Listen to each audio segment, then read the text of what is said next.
이 시간 주시는 하나님 말씀은 시편 37편 1절부터 11절까지 말씀입니다. 구약성경 828쪽입니다. 시편 37편 1절부터 11절까지의 말씀입니다. 주신 말씀 한 목소리로 읽겠습니다. 악을 행하는 자들 때문에 불평하지 말며 불의를 행하는 자들을 시기하지 말지어다.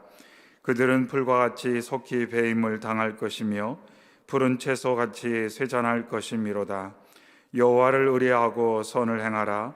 땅에 머무는 동안 그의 성실을 먹을거리로 삼을지어다. 또 여호와를 기뻐하라.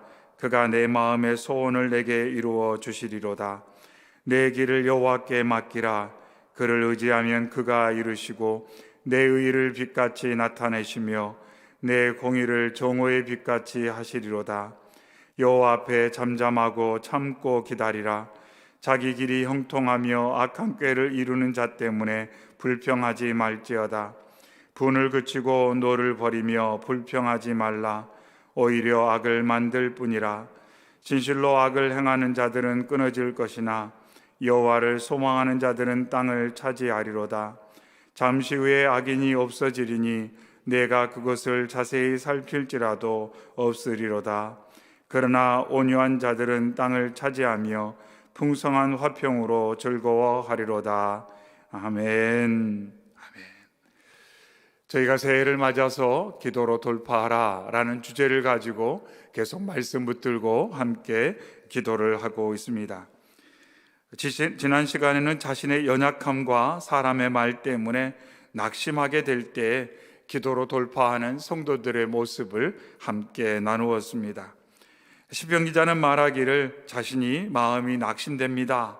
그러면서 낙심의 이유를 두 가지로 언급을 했습니다. 하나는 사람들의 말, 사람들의 찌르는 칼과 같은 말 때문에, 조롱의 말 때문에, 비방의 말 때문에 하나님 제가 낙심이 됩니다. 이렇게 고백을 했고, 또 하나는 그러한 중에도 하나님께 기도하는데 응답이 지연되는 것 같아서 마치 하나님께서 내게 침묵하시는 것 같은 그 상황이 길어질 때 하나님 제 마음이 낙심됩니다. 이렇게 시편 기자가 고백을 하였습니다.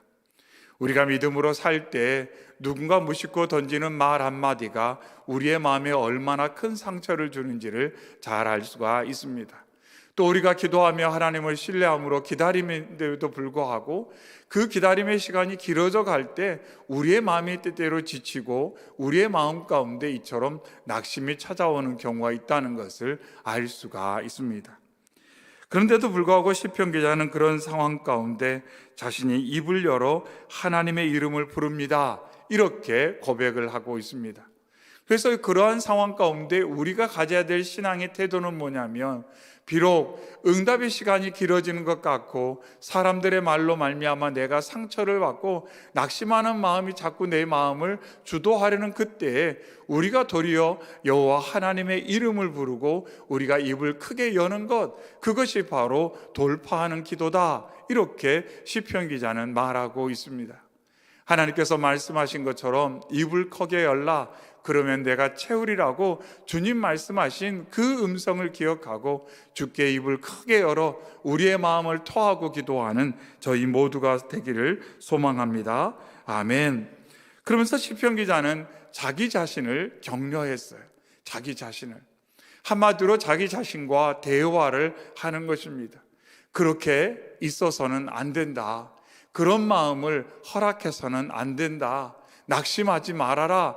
자신을 격려하며 자신을 하나님 앞으로 이끌어 가려고 계속해서 자신을 설득해가는 그러한 믿음의 태도를 우리는 지난 시간 시편을 통해 확인을 하였습니다. 오늘도 이 시간 저 앞에 나온 저와 여러분이 허탄한 것에 마음을 빼앗겨 집중하지 아니하고 오직 하나님께 마음을 두고 하나님께 마음을 쏟고 하나님의 이름을 부르짖으며 때때로 우리의 마음 가운데 연약함이 찾아올 때 자신 스스로를 격려하며 하나님 앞으로 나아가는 저희 모두가 되시기를 주의 이름으로 축원합니다. 아멘. 오늘 시편의 말씀은 다윗 왕이 노년에 이스라엘 백성들을 격려하기 위해서 지은 시편입니다. 오늘 본문 7절에 여호와 앞에 잠잠하고 참고 기다리라, 이렇게 백성들을 권면하고 있습니다. 그런데 하나님의 응답을 기다리며 잠잠하고 참고 기다리는 과정 가운데 배제해야 될, 꼭 살펴보고 그것을 없애야 될 중요한 것들이 있음을 오늘 말씀에 먼저 강조를 하고 있습니다. 오늘 본문 말씀 가운데 하나님의 응답을 기다리며 불평하거나 시기하지 말라, 이렇게 명령을 하고 있습니다.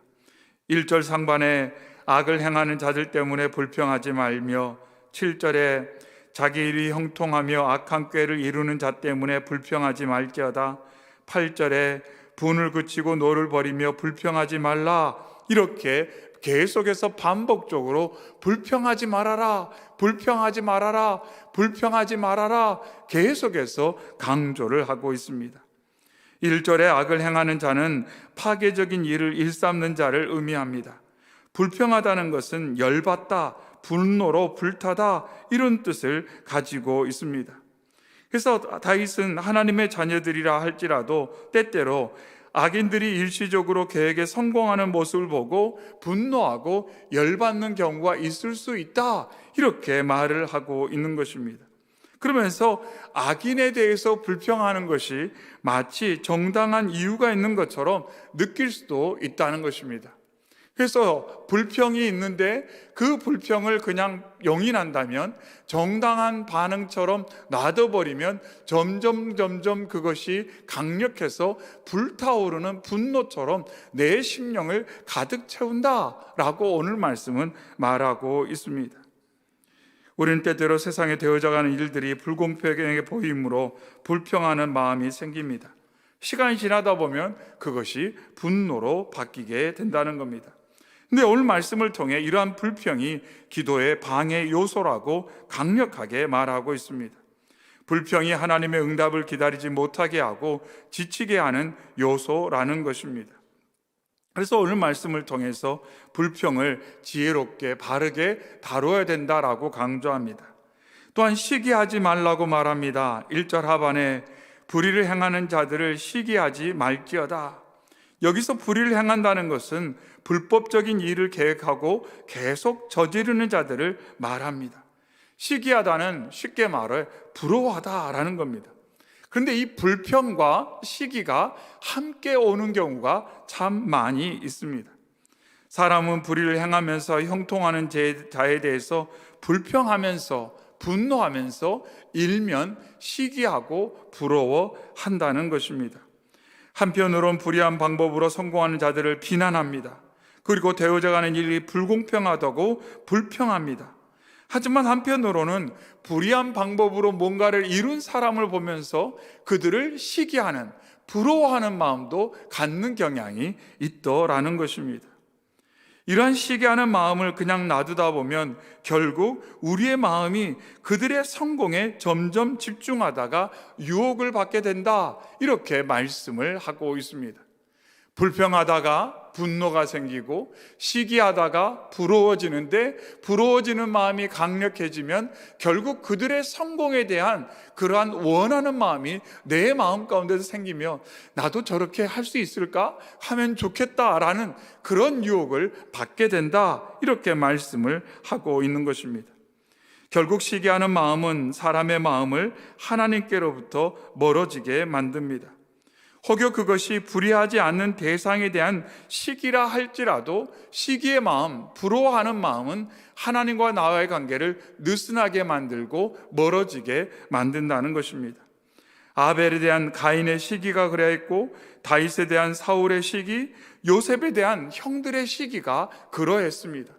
내가 부러워하는 대상이 잘못된 대상이 아님에도 불구하고 그 시기심, 그리고 그 시기심과 함께 뭔가 불공평한, 불편한 그러한 마음이 내 안에 늘 언제나 자리잡게 되고 그것을 용인하게 된다면 그 감정과 생각 때문에 결국 하나님과의 관계는 멀어지고 내 기도는 약화될 수밖에 없다, 이렇게 말씀을 하고 있습니다.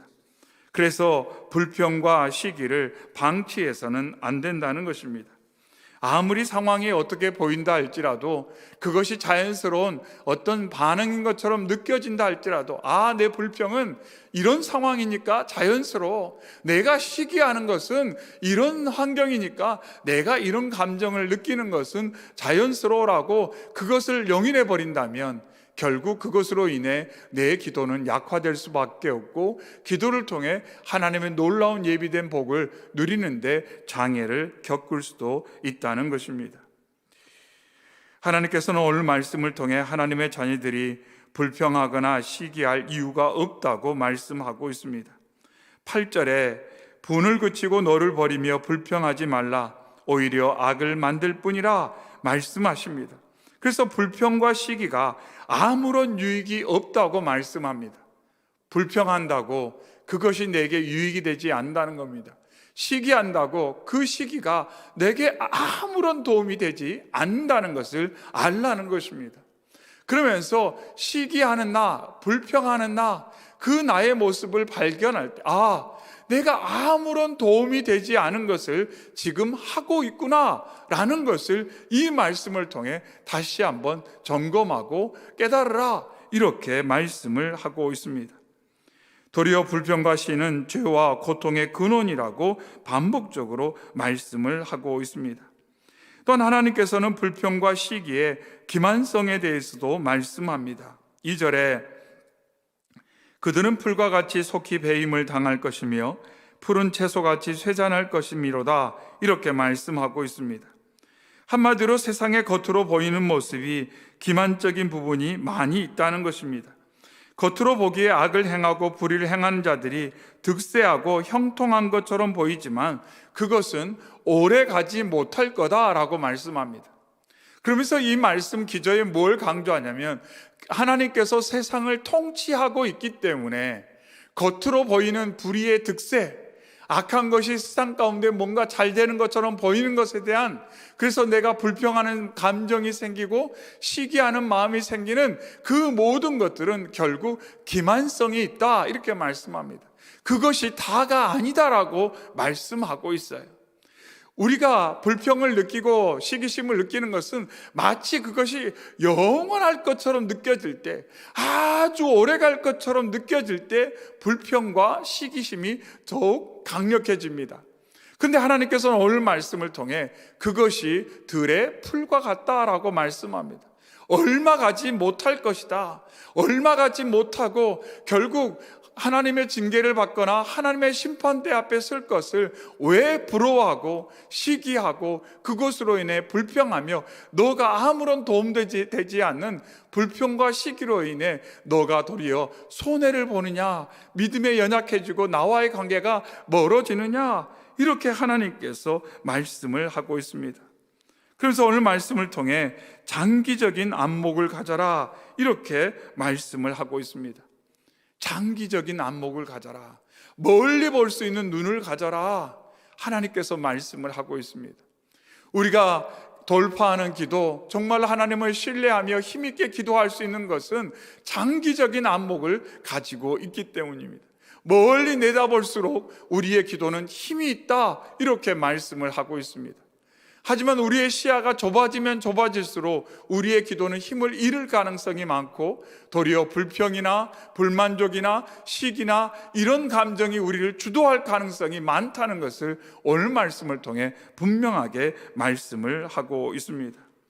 그래서 하나님께서 하나님의 자녀들에게, 불의로 성공하는 자들에게 미혹하지 않도록 이처럼 경계를 하고 있습니다.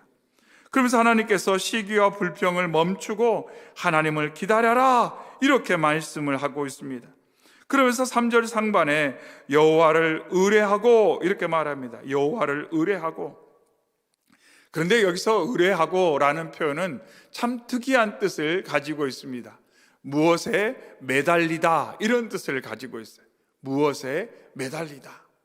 그러니까 세상의 악한 방법으로 성공한 사람에게 매달리는 사람은 결국 불평과 시기를 경험하지만, 하나님께 매어 달리는 사람은 믿음으로 강구하는 삶 가운데 잠잠할 것이다, 이렇게 말씀을 하고 있습니다. 결국 내가 무엇에 매달려 있느냐에 따라서 시기와 불평, 불만족 가운데 삶을 허비해 버릴 수가 있고, 하나님께 매어 달림으로 말미암아 평안 가운데 잠잠히 기다리며 하나님의 영광의 날을 소망할 수 있다, 이렇게 말씀을 하고 있습니다. 우리가 기도하는 초점은 어디에 있냐면 하나님께 매달리기 위해서 기도를 하는 것입니다.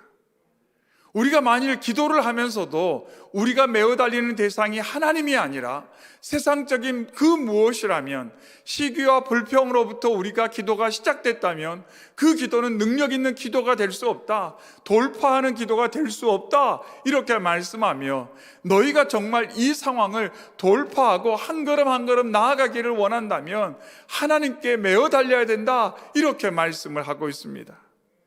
이 저녁에도 기도하는 저와 여러분이 하나님께 매어 달리고 기도하는 저희 모두가 되기를 소망합니다.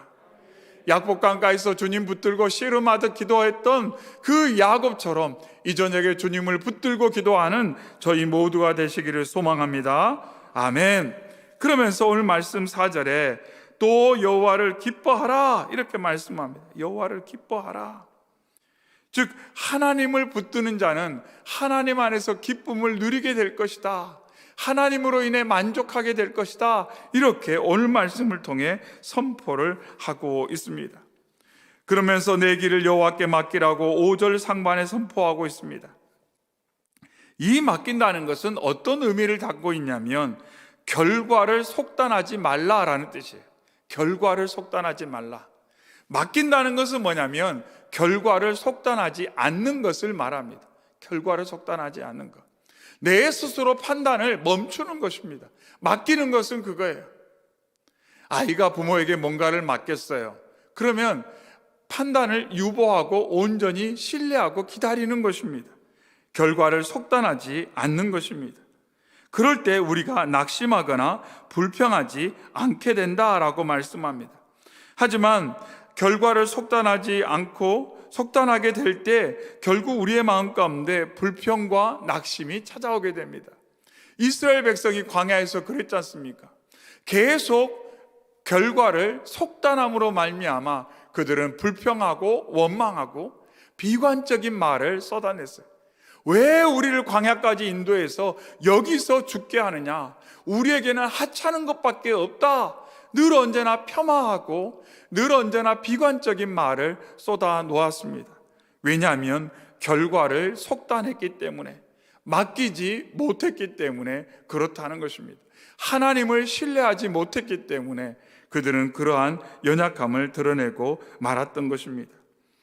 베드로전서 5장 7절에 너희 염려를 다 주께 맡기라, 이는 그가 너희를 돌보심이라고 베드로 사도도 성도들에게 주님께 맡기라고 권하였습니다. 시편 55편에도 내 짐을 여호와께 맡기라, 그가 너를 붙드시고 의인의 요동함을 영원히 허락하지 아니하시리로다, 이렇게 시편 기자도 동일하게 고백을 하였습니다. 성경은 계속해서 말합니다. 맡겨라, 제발 맡겨라. 예수님 말씀하기를 수고하고 무거운 짐진 자들아 다 내게 와서 그것 좀 맡겨라, 이렇게 말씀하고 있습니다. 너희가 스스로 모든 것을 판단하지 말고 미리 겁먹거나 미리 예단하지 말고 나에게 맡겨라, 하나님께서 오늘도 다시 한번 말씀을 하고 있습니다. 이 시간 주 앞에 기도하는 저희 모두가 어떤 판단을 가지고 기도하지 않기를 바랍니다. 우리의 삶 가운데, 나의 가정 가운데, 사랑하는 이들의 삶 가운데, 어떤 상황 가운데 내 판단을 가지고 기도하지 않기를 바랍니다. 하나님께 모든 것이 열려 있고 하나님께 모든 귀한 응답이 있음을 알고 우리가 하나님께 맡기고 기도하는 저희 모두가 되기를 소망합니다. 아멘. 그러면서 3절 중반에 선을 행하라, 이렇게 말씀합니다. 하나님께 맡기고 내가 집중할 것은 선을 행하는 삶, 그것을 말씀하고 있습니다. 선을 행하는 삶, 하나님과의 관계 가운데 오늘을 선하게 사는 것, 하나님이 기뻐하시는 것을 기뻐하고 하나님이 싫어하시는 것을 거절하는 하늘의 가치와 사랑의 질서를 따라 삶을 살아가는 삶, 그것에 집중하라, 이렇게 또한 강조를 하고 있습니다. 그러면서 3절 하반에도 땅에 머무는 동안 그의 성실을 먹을 것으로 삼을지어다 이렇게 말씀합니다. 그래서 사람의 시기와 불평이 아닌 하나님의 성실하심을 의지하고 믿고 기다려라. 그리고 너도 그러한 하나님의 성실하심을 따라 너도 그렇게 살아라. 이렇게 말을 하고 있습니다. 너무 많은 것들을 스스로 판단하고 결정하고 내 미래는 이럴 거야, 내 모든 삶의 결과는 이럴 거야, 이렇게 판단하지 말고 하나님을 의지하고 내가 오늘 선을 행하며 하나님의 그 성실하심을 의지하고 그 모습을 따라 오늘을 살아라, 이렇게 말씀하고 있습니다. 그러면서 하나님께서 오늘 말씀을 통해 너의 삶 가운데 이렇게 하시겠다는 약속을 분명 주십니다. 4절 하반에 그가 내 마음의 소원을 내게 이루어 주시리로다. 5절에 내 길을 여호와께 맡기라. 그를 의지하면 그가 이루시고 이렇게 말합니다. 하나님 말씀합니다. 내가 하는 거다라고 말씀합니다. 너가 해서 내가 했다라고 말할 수 있게끔 하나님이 하시지 않고 내가 하여, 즉 하나님께서 하심으로 말미암아 사람으로 하여금 하나님이 하셨구나 라고 고백할 수 있도록, 경험할 수 있도록 하나님은 역사하신다고 말씀하고 있습니다. 그러니 제발 맡겨라, 제발 맡겨라. 미리 비관적인 판단 내리지 말고 미래의 어떤 상황들에 이끌려서 성급한 판단 내리지 말고 맡겨라. 그리고 오늘을 나와 함께 동행하자꾸나 주님 말씀하시면서 그럴 때 이루어 주겠다 하나님께서 분명하게 약속을 하십니다. 그러면서 6절에 내 의를 빛같이 나타내시며 내 공의를 정의의 빛같이 나타내리라고 주님 말씀하고 있습니다. 너의 인생을 내가 빛나게 해주겠다 주님 약속하고 있습니다. 너의 인생을 내가 빛나게 해주겠다. 결국 이루시는 분은 하나님이심을 오늘 본문 말씀을 통해 거듭거듭 강조하고 있습니다. 내가 이루는 것 아닙니다. 사람이 이루는 것 아닙니다. 하나님께서 이루신다 이렇게 말씀을 하고 있습니다. 이를 통해 하나님의 영광이 나타날 거다. 하나님의 살아계심이 우리에게 경험될 거다. 이렇게 하나님께서 분명하게 말씀을 하고 있습니다. 그러면서 결론적으로 9절에 여호와를 소망하는 자들은 땅을 차지하리로다. 11절에 그러나 온유한 자들은 땅을 차지하며 풍성한 화평으로 즐거워하리로다. 이렇게 말씀하고 있습니다. 오늘 말씀 가운데 특별히 11절에서 우리가 눈여겨볼 것이 있는데, 온유한 자들이 땅을 차지하고 땅을 차지함에도 불구하고 그들은 풍성한 화평 가운데 즐거워할 것이다 이렇게 말씀을 하고 있습니다. 여러분, 많은 것을 갖게 되면 그 많은 것이 여러분에게 평안을 줄 수 있을까요? 여러분 어떻습니까? 많은 것을 갖게 되면, 많은 것을 누리게 되면 그 자체가 우리에게 평화를 주고 우리에게 기쁨을 주고 우리에게 즐거움을 줄까요? 여러분 어떻게 생각하십니까? 정말 우리의 자녀들이, 우리가 기도하는 어떤 세상 사람들이 정말 선망하는 뭔가를 이루는 그런 어떤 정점에 딱 올라간다면 그 정점에 서는 순간 정말로 너무 기쁘고 너무 평화롭고 너무 감사하고 너무 행복할까요? 꼭 그렇지는 않다는 것을 우리는 잘 알고 있습니다. 그렇다면 세상의 재벌들은 늘 행복해야죠. 세상의 재벌들은 늘 TV에 나올 때마다 평화로운 미소로 사람들 앞에 서야 될 것 아닙니까? 그런데 세상에서 뭐 좀 이루었다 가졌다는 사람들 그렇게 썩 행복하지 않은 것 같아요. 썩 평안하지 않은 것 같아요. 썩 즐거운 것 같지 않아요. 그렇지 않습니까? 요즘 뉴스를 보면 참 놀라겠더라고요. 집이 얼마다 가격을 들으면 믿기지가 않아요. 어떻게 집이 저렇게 비쌀 수가 있을까? 그런데 그 집에 살면 행복할까요?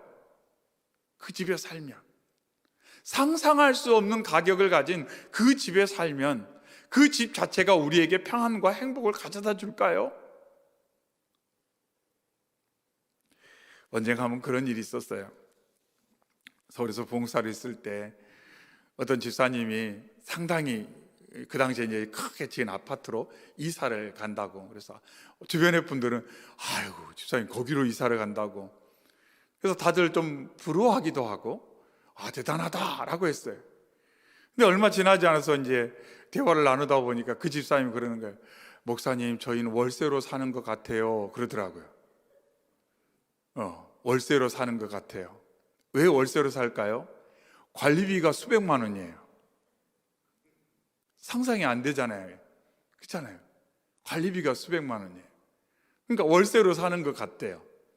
그래서 그 집에 가면 좀 더 행복하고 평안하고 기쁘고 그런 거 기대하셨을 텐데 막상 가서 보니까 또 걱정하고 신경 쓸 게 너무너무 많다라는 거예요. 우리의 환경이, 우리가 이룬 어떤 것들이, 우리가 가진 어떤 것들이, 우리가 성취한 어떤 것들이 우리에게 기쁨과 화평을 가져다 주는 것은 결코 아니라는 것입니다. 오늘 말씀을 통해 11절에 그러나 온유한 자들은 땅을 차지하고 땅을 차지함에도 불구하고 그들은 풍성한 화평과 즐거움을 누리게 될 것이다, 이렇게 하나님께서 말씀을 하고 있습니다. 누가요? 온유한 자들이. 온유한 자들이 어떤 사람일까요? 모세를 통해서 언젠가 말씀드렸던 것처럼 하나님께서 계속 만지시는 사람이 온유한 사람이에요. 하나님께 길이 든 사람, 모세와 같은 사람. 미디안 40년 광야 세월 가운데 하나님께서 그 마음과 생각을 만지고 또 만졌더니 하나님께서 쓰시기에 부족함 없이 예비된 사람, 하나님의 손에 아주 길이 잘 든 사람, 그 사람이 온유한 사람이에요. 그 사람은 무엇을 갖지 못함에 흔들리는 사람이 아니에요. 있든지 없든지 그는 주 안에서 화평을 누리고 주 안에서 즐거움을 누리게 된다는 것을 오늘 말씀을 통해 강조하고 있습니다. 그런데 그런 자들이 하나님을 믿고 기도할 때 하나님께서 그들의 인생을 정오의 빛같이 세워주시고 그들의 삶 가운데 기업을 허락하시며 그들이 기업을 얻었을 때도 그들이 이루고 소유한 것으로 분주해지거나 혼란스럽거나 새로운 걱정이 생기는 것이 아니라 그 가운데도 늘 평안하고 기쁘고 즐거움을 지속적으로 누리게 될 거라고 주님 약속하고 있습니다. 이 저녁에 기도하는 저희 모두가 오늘 주신 말씀처럼 혹여나 우리의 마음 가운데 불평과 시기하는 마음을 가지고 기도하고 있지 않은지 다시 한번 점검하기를 바랍니다. 온전히 살아계시고 역사하시는 하나님을 기뻐하고 의지하고 맡기고 기도하는 이 시간이 되기를 바랍니다. 그리고 성급한 판단 내리지 마시고, 누가 이런 말 했다라고 그 말 때문에 어떤 판단을 내려야 될 것 같은 그런 압박 받지 마시고, 하나님은 살아계셔, 하나님은 여전히 나를 사랑하셔, 하나님은 내 삶 가운데 놀라운 계획을 가지시고 지금도 이루어오셨고 앞으로도 이루실 거야. 그 하나님께서 우리의 가정 가운데 역사하시고 우리가 사랑하는 자녀들과 다음 세대 가운데 역사하시고 우리의 공동체를 통해 역사하시고 하나님께서 이 땅 가운데 기도하는 자를 통하여 믿음의 사람들을 통하여 앞으로도 역사하실 거야. 이렇게 믿고 나아가는 저희 모두가 되시기를, 그래서 어떠한 상황 중에도 화평과 기쁨을, 감사를 누리는 저희 모두가 되시기를 주님의 이름으로 축원합니다. 아멘. 오늘 주신 말씀 가지고 함께 기도하겠습니다. 이 시간 기도할 때 하나님, 저희가 기도의 자리에 나왔는데 혹여 저희의 마음 가운데 불평과 시기의 마음은 없습니까? 세상에 부당하게 되어져 가는 일들 때문에 불평하는 마음, 그럼에도 불구하고 나도 그들처럼 뭔가를 이루고 빠르고 쉬운 길로 뭔가를 소유하는 삶, 그것을 부러워하는 마음은 혹여 없습니까? 하나님, 이러한 불평과 시기하는 마음, 분노하는 마음을 하나님 앞에 정직하게 보여드리고 하나님 이 마음을 내려놓고 해결함 받고 하나님 우리의 기도가 정말 힘있는 기도가 될 수 있도록 역사하여 주시옵소서. 하나님, 저희의 마음 가운데 성급한 판단이 있다면 그것을 내려놓고 기도하기를 원합니다. 하나님께서 모든 것 아시고 우리의 삶 가운데 역사하실 것을 믿고 하나님께 모든 것을 맡기며 기도하는 저희가 되게 하여 주시옵소서. 하나님께서 분명 하나님의 자녀들을 한 사람 한 사람 모든 형편을 아시고 이 저녁에도 역사하실 줄 믿고 저희가 기도하오니 주여 저희의 마음 가운데 성령으로 역사하여 주셔서 이 조급한 마음, 이 불안한 마음, 이 답답한 마음을 제하여 주시고 주님과의 만남을 통하여 주의 은혜의 손길을 통하여 믿음으로 힘있게 걸어가는, 화평 가운데 즐거움으로 걸어가는 믿음의 삶을 살 수 있도록 역사하여 주시옵소서. 혹여 우리 가족 중에 늘 불평하고 늘 시기하는 가족이 있지 않습니까? 하나님께 맡기지 못함으로 말미암아 늘 요동하는 마음을 가지고 지쳐가는 가족은 없습니까? 우리 주변에 그러한 성도들은 없습니까? 우리 그들을 기억하고 기도하기를 바라고, 또 이 땅의 많은 심령들이 시기와 불평으로 삶을 소진하는 것이 아니라 나의 주 나의 하나님 여호와 그리스도를 만남으로 말미암아 그들이 생명을 얻고 참 평안과 위로를 경험할 수 있도록 복음의 역사를 저희들을 통하여 이루어 주시옵소서. 이러한 기도 제목을 가지고 우리 주여 한번 크게 외치고 간절한 마음으로 기도하며 나아갑니다. 주여